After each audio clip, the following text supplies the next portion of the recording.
Hey, good morning. It appears that we are on week 8 of my 38th year. I literally had to count that. I haven't been keeping track, and my check ins have been not recorded in the way that, in a timely manner, I guess. I am not fulfilling the end of my mental bargain that I made with myself. Blah, blah, blah, blah, blah. Because I've been busy living my life and leaving my house and doing things um, outside, which is holy Hannah, rare for me, a totally different way of being. So my check-in, where am I?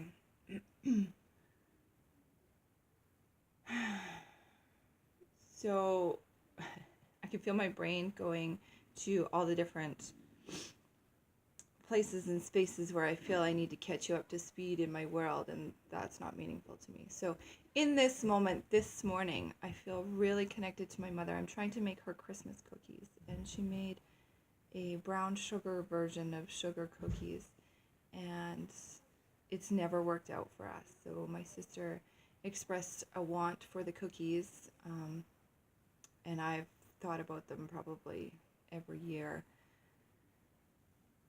in the last few years. So I said, yeah, I'm gonna make them.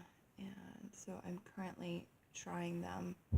They're in the fridge chilling. They're supposed to chill thoroughly, whatever the hell that means. So I've put a 2-hour window on that to see how that goes. And they're pretty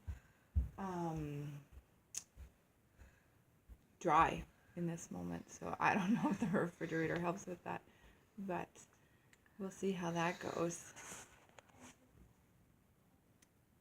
So when they're done chilling thoroughly, I'm going to try and roll them out and cut them out into shapes. I remember my favorite one my mother made was this candy cane imprint in a rectangle. I don't think I have that cookie cutter anymore. But anyway, so I've felt my mother here with me all morning and talking to my children about traditions and childhood memories and what that looks like and feels like inside your body. And then Seamus asked me if my mother died in the war, and it makes me realize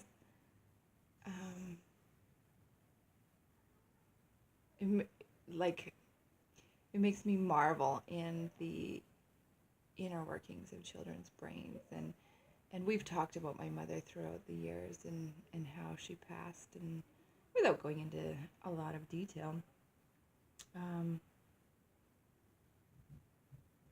But I feel the invitation to bring all of our ancestors and our past over loved ones, whatever you want to call them, into our day-to-day living. There are many cultures and traditions throughout the world that have a day specific to honoring that, and like an altar space made with pictures, and so I've been working towards creating that in my world for my children, and with the recognition that we have pictures of some of them on the wall, and some of them haven't quite made it onto the wall, and in the world of digital living, my pictures are most often on my devices. And so that's not good enough for me, and I want to have more conversations and interactions and understanding of my family members. So my childhood was spent in the military, so often away from family members. So I recognize that I don't know a lot about my family members, and especially sitting in a circle geared towards mediumship for the last, 3 or so years of my life. Every week somebody brings forth a passed over loved one for me, and I'd say 95% of the time I can't identify them. And I'm aware of how little I know about my lineage, I guess. And that's not good enough for me. So I want something different for my children. So it's just one of the traditions, I guess, that I want to embrace for my children. Yeah, it feels meaningful. So, yeah, what else? Hmm.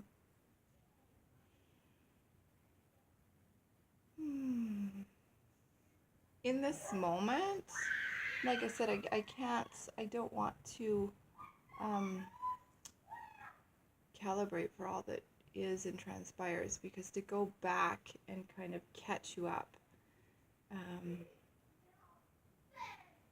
isn't meaningful. Like I said, the video check-ins are for me to kind of go back and watch and feel where I'm at in each given moment. So, yeah, today I just feel excited and content with my world. I have, I had originally thought coming into December that I would like totally lighten my load and just take her easy and turn inwards, and it's not time yet, and my schedule is still busy and full, and I've been blessed with a whole bunch of new clients lately, and I'm super excited and super grateful. And so the pace of my world is still speedy, and it's actually feeding me instead of draining me, and I find that wonderful. But I have set in my schedule that I want to be done the shopping, the baking, the doing, the clients,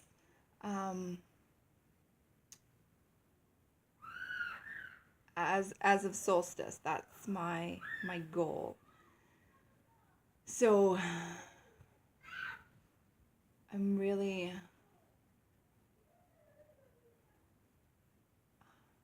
in awe, maybe, of my process this month, and the natural impulse to step outside of my carefully structured world and be out in in the real world. That's not the language I would use, because my world is super real. But I don't know. It's a completely different experience in my body mind of being out, and it's not draining, and it's refreshing for a change to just be able to people and not feel like I just gave up half of myself. One thing I have been really mindful about doing is every night I crawl into bed, I call back the parts of myself that I have given away throughout the day. And it's funny because I often tell clients to do this when they crawl into bed, but for the last little while, it's fallen off my routines, and I've been really mindfully doing it, and I think it makes a world of difference in my ability to relate the next day, and it feels good in this moment, so I'm just going to keep on doing it. There was something that just flashed up for me that I wanted to say.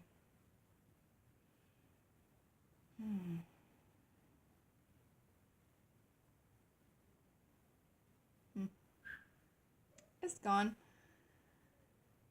If it's meant to be, it'll come back. If it's not, what ifs? Yeah.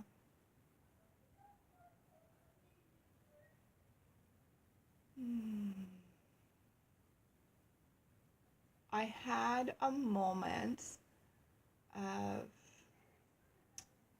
like a flash of what I would historically have called my anxiety or whatever earlier in the week. And for the first time in my awareness, I really just invited it inside and said, all right, if we're going to do this, now's the time. Like, I have nothing but space in my schedule. If we're going to have like a full out,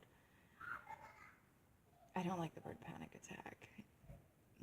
If we're going to have a full out habitual response memory of my body, let's do it now, because I have tons of time to investigate it and be with it and feel it and know it and see it. And it never fully emerged. So I felt the flash. I welcomed it inside and said, spend the day with me and let's see where this takes us. And that didn't happen, but I could feel the difference in my body. So where I would normally or historically meet that feeling with resistance and be like, oh man, like not now, not today, I don't want to do this, or whatever that is, it was just like this opening and this softening of, let's do this. And I feel some brilliance in that, some like the word traction comes to mind, like just instead of this dance I play of like feeling it and trying to resist it or whatever, just this real, like, we're starting to get somewhere, we're starting to move. It doesn't feel the same in my body mind as historically it would. And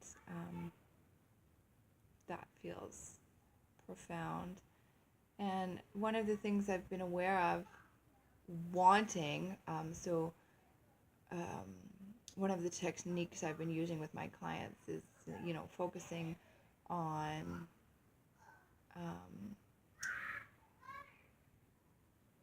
like what we are feeling and then what we would prefer to be feeling in that situation. And so I've been focusing on that, and I completely lost my train of thought, and I have no idea where I was going with that. Isn't that funny?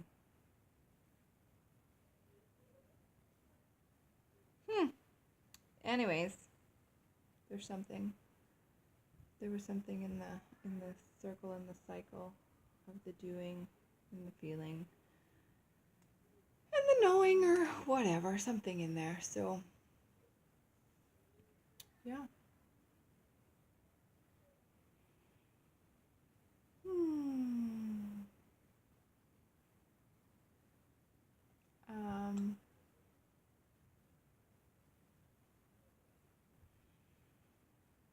I'm still eating all the things in all the lands, but I noticed a shift. So I would say when I was, maybe a couple weeks ago, I was just really like stuffing them in my face and not even really appreciating them for what they were and the fact that I don't normally eat them.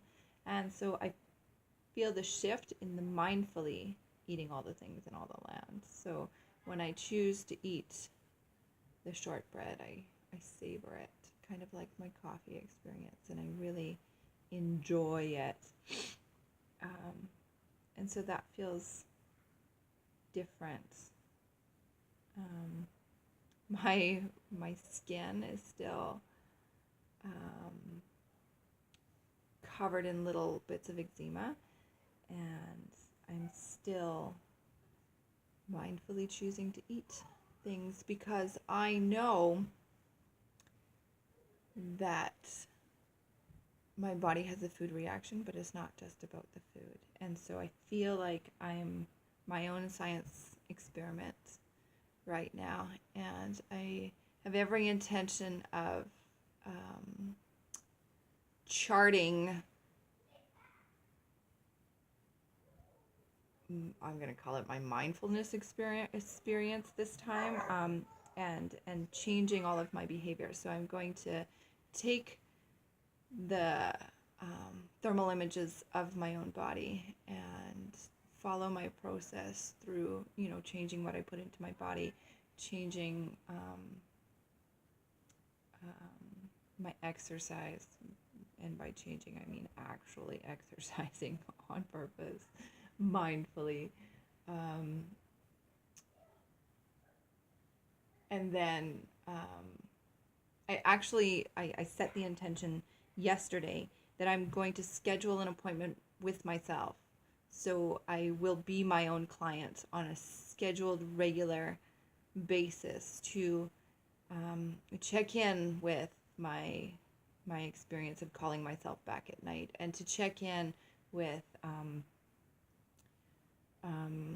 like the different techniques that I use on clients and stuff, I'm going to mindfully use them on myself and my physical symptoms of eczema, my mental, emotional symptoms, however they present themselves, and have this mindful appointment with myself and literally use myself as my own test subject, because shit like that excites me. So I'm excited for that, and that will somehow play into this check-in, because it's all a part of my journey to self. So that feels brilliant and exciting and new. So there's nothing I enjoy more than changing, period. Changing the way I think, do, act, be, see, feel, know, whatever. So that's where I'm at. That's my check-in. Yeah, later.